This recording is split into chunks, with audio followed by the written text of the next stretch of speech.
Makiria ma thikũ 4 kuma thirikari yambĩka mĩhang'o ya gwethana na arĩa morĩire mũtino-inĩ wa Ituĩka mwena wa Rift Valley, atongoria gĩcigo-inĩ gĩkĩ matongoretio nĩ Governor Alex Olgos maugĩte gĩtikoretwo kĩrĩ kĩbarũa kĩhũthũ. So far the number of people who are reported to have been swept away by the floods are about 28.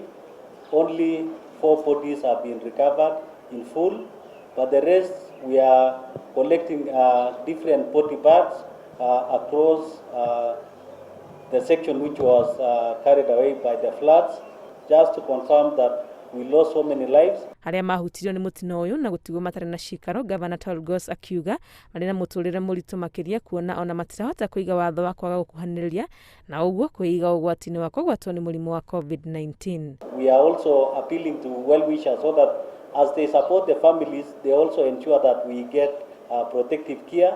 For example, Kitui County at the moment, they promise that they are going to give us face masks.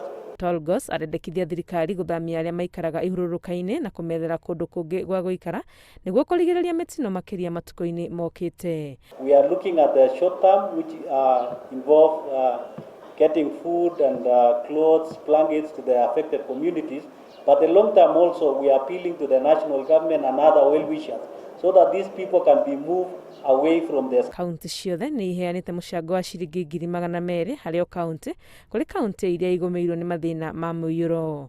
Ngĩribotera Inooro TV, rĩtwa rĩakwa nĩ Wangui wa Mwangi.